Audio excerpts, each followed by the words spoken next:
Hi friends, welcome back to just 3 minutes channel. So nominations confirmed update ఈ వీడియోలో చెప్తాను. And also ఈ రోజు ఎంత మందికి ఫస్ట్ డే అన్నట్టు అనిపించిందో కూడా కమెంట్ చేయండి. ఎందుకంటే ఆల్మోస్ట్ సీజన్ మళ్ళీ స్టార్ట్ అయిందా అని అయితే అనిపించింది రీలోడ్ తో. అండ్ కొత్త కంటెస్టెంట్స్ అందరూ కూడా బాగానే అనిపించారు. ముందు సీజన్స్ లో వాళ్ళ మీద ఒపీనియన్ కన్నా ఇప్పుడు పాజిటివ్ గా ఉన్నట్టే అనిపించింది. అండ్ సీజన్ లో ఎంటర్టైన్మెంట్ కూడా ఖచ్చితంగా ఉంటుంది. ఎందుకంటే తేజస్వి తేజ అండ్ అవినాష్ ఉన్నారు కాబట్టి వాళ్ళ ఎంటర్టైన్మెంట్ బాగానే ఉంటుంది అనిపిస్తుంది. అండ్ మిగతా వాళ్ళు కూడా అంటే హరితేజ వాళ్ళందరూ కూడా ఎంటర్టైన్మెంట్ అయితే బాగానే చేస్తారు, రోహిణి. సో అందుకని ఈసారి ఎంటర్టైన్మెంట్ మాత్రం బాగానే ఉంటుంది. ఇప్పుడు దాకా సీజన్ లో అది లేదు, అది మిస్ అయింది శేఖర్ భాష ఎలిమినేట్ అయిపోయిన తర్వాత. సో అది మళ్ళీ వచ్చింది అనిపిస్తుంది. మీకు ఎలా అనిపించిందో కింద కమెంట్ చేయండి. సో నామినేషన్ ప్రాసెస్ నేను ఆల్రెడీ అంతకు ముందు ఇన్స్టాగ్రామ్ స్టోరీలో పెట్టాను.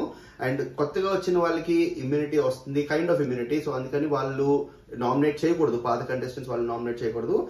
సారీ, అంతే కరెక్ట్, పాత కంటెస్టెంట్స్ వాళ్ళు నామినేట్ చేయకూడదు. సో కొత్తగా వచ్చిన వైల్డ్ కార్డ్స్ పేర్లు రాయల్, అండ్ పాతగా ఉన్న వాళ్ళ పేర్లు original gangsters. So nomination list ఇది.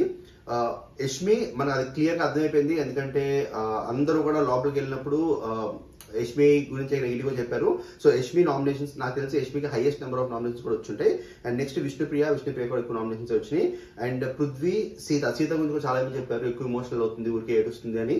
సో ఆ పాయింట్స్ వీళ్ళు నలుగురు పాత క్లాన్ నుంచి అంటే పాత ఒరిజినల్ గ్యాంగ్స్టర్స్ నుంచి నామినేట్ అయింది. యష్మి, విష్ణుప్రియ, పృథ్వీ అండ్ సీత. మీరు చూస్తే మణికంఠ నామినేట్ అవ్వలేదు. సో వైల్డ్ కార్డ్ చాలా స్మార్ట్ గా ఆడారు. నబీల్ నామినేట్ అవ్వలేదు, చాలా స్మార్ట్ గా ఆడారు. సో బయట నుంచి ఫుల్ గా ప్రిపేర్ అయ్యే వచ్చారు. ఎలా ఆడాలో అలాగే ఆడారు అనిపించింది. మీకేమనిపిస్తే కింద కమెంట్ చేయండి. దాని తర్వాత పాత కంటెస్టెంట్స్ అందరూ కలిసి యునానిమస్ గా ఇద్దరు నామినేట్ చేయాలి కొత్త కంటెస్టెంట్స్ నుంచి. సో వాళ్ళు గంగవ్వ అండ్ మెహబూబ్ నామినేట్ చేశారు.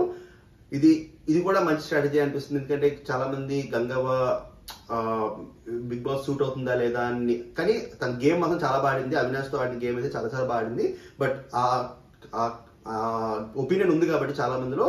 సో గంగవ్వ నామినేట్ చేసిన అనిపించింది. అండ్ మెహబూబ్ కూడా ఉన్న వాళ్ళలో కొంచెం ఈమె తక్కువ ఫాలోయింగ్ ఉంది మెహబూబ్ అని అనుకుని ఉండొచ్చు బయట. సో అందుకని మెహబూబ్ పేరు నామినేట్ చేశారు. So Mehboob and Gangavva new clan నుంచి, Yashmi, Vishnupriya, Prithvi and Seetha old clan నుంచి నామినేట్ అయ్యారు. 6 మంది నామినేట్ అయ్యారు.